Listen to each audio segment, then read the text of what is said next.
untuk mengajukan PK, hak ini kita gunakan. Mudah-mudahan Mahkamah Agung nanti akan mempertimbangkannya dengan baik. Alasan PK kami ini ada beberapa hal. Pertama ada novum. Kedua ada kekhilafan hakim. Ya, kekhilafan hakim di dalam menangani perkara ini. Nah, tentu Anda bertanya, apa novum yang kami gunakan? Novum yang kami gunakan itu adalah berupa satu buah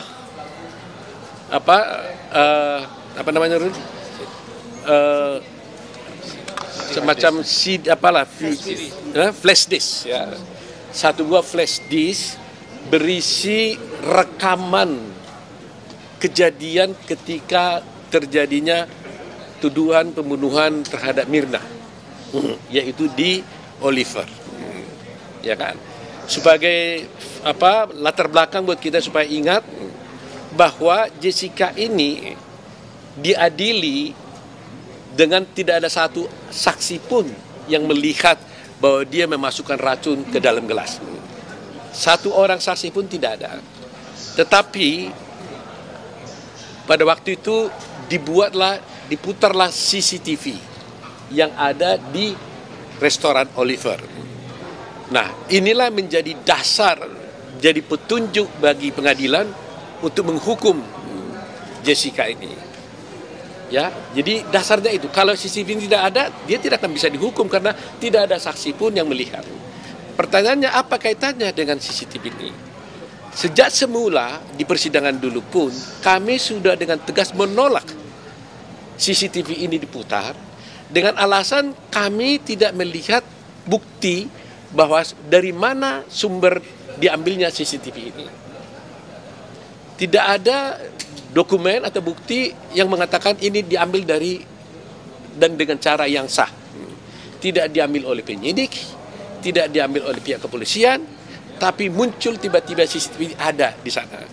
Bahkan dekodernya tempat CCTV adanya, itu waktu kami minta diperiksa pun dalam keadaan kosong.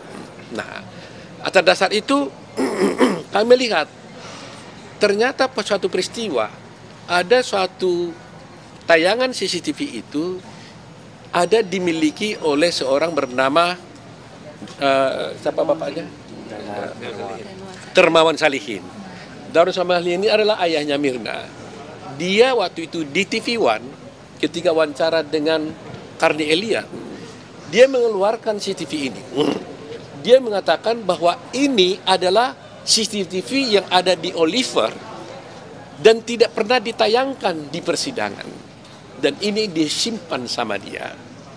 Artinya, berarti seluruh rangkaian CCTV itu sudah terpotong-potong. Tidak utuh lagi pasalnya. Kalau ada pokoknya rekaman dari jam 6 sampai jam 6, ada yang hilang di dalamnya. Nah, salah satu diantaranya adalah yang diambil oleh bapaknya, yang itu Dermawan Salihin. Dan kami beruntung dan terima kasih kepada TV One, Pak Karni Elias, kami diberikan bukti ini secara resmi, dan inilah yang kemudian kami analisa. Jadi pertama, tanpa melihat isinya pun sebenarnya kita sudah dapat simpulkan bahwa berarti rekaman CCTV yang diputar di pengadilan itu sudah tidak lengkap lagi. Kalau sudah ada yang terambil secara tidak sah, berarti potensi yang lain pun sudah ada mungkin yang diambil. Jadi tidak lagi tersambung, ada yang terputus. Nah, atas dasar ini kami analisalah semua fakta-fakta ini.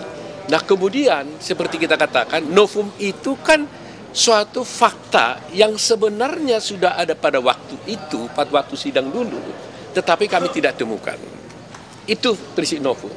Nah, tadi saya katakan tadi ada CCTV, rekaman CCTV yang diambil dari Oliver dan tidak pernah diputar di dalam persidangan, sehingga menjadikan semua perkara ini menjadi absurd gitu. Nah, kedua, akhirnya kami menyelidiki lagi, kami menemukan dan menggunakan ahli. Terus terang aja kami menggunakan ahli itu Rizwan Syarifal. Kami selalu mengatakan ternyata CCTV yang diputar di persidangan ini, kami katakan ada dugaan rekayasa. Rizwan Syarifal tidak mau mengatakan dugaan, dia mengatakan itu rekayasa. Tapi karena dia ahlinya, dia harus membuktikan itu. Kami masih tetap mengatakan ada dugaan rekayasa. Bagaimana dugaan rekayasa yang bisa terjadi adalah begini. bahwa ada dulu di sana itu ada 2 ahli yang diajukan oleh pihak penyidik di pihak kejaksaan. Namanya satu Christopher, satu lagi M. Nuh, ya kan. Nah, di sini ada saya supaya jangan salah. Jadi ada di CCTV. Jadi kita lihat ya, CCTV ini karena tidak ada saksi yang melihat, maka dia memutar CCTV.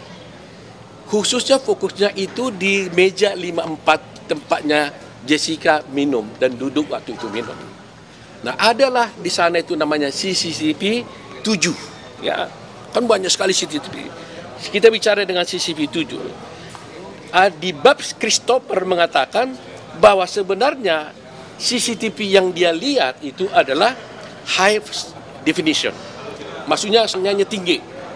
Bahkan dikatakan itu 1920 kali 180 pixel. Itu yang dari Christopher. Tetapi apa yang terjadi di keterangannya M. Nuh, dan ini yang kita lihat diputar di Nurul ya, mana Nurul? Diputar di persidangan itu sudah berubah. Sudah menjadi standar definition. Artinya kualitasnya menurun. Yang tadinya 1920 tinggal separuh menjadi 960 kali 576 pixel. Apa yang terjadi dengan ini? Jadi bayangkan aja, kualitasnya sebenarnya high definition, tapi ditayangkan itu sudah berubah menjadi standar definition sehingga kabur.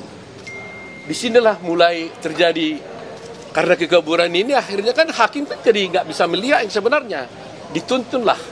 Ya ini kan, inilah yang dipersoalkan di sana pada waktu itu. Ada yang mengatakan Jessica memindahkan centerpiece, ya di meja. Jessica memindahkan paper bag, jadi disejarkan Jessica mengambil sesuatu dari tas, masukkan ke gelas, ya, dan kemudian paper bag memindahkan paper bag dari kursi dan sebagainya.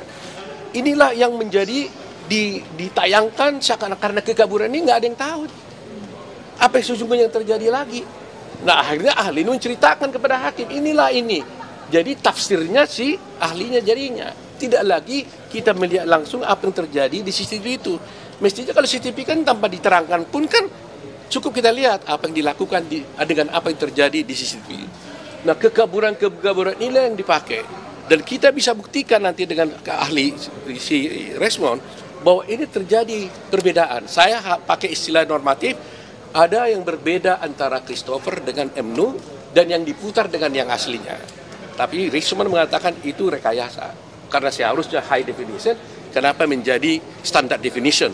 Seharusnya 1920 kali 1080 pixel, kenapa menjadi 160 kali 576? Nah, ini salah satu. Contoh yang kedua lagi ya, untuk memperjelas saja, di CCTV 9,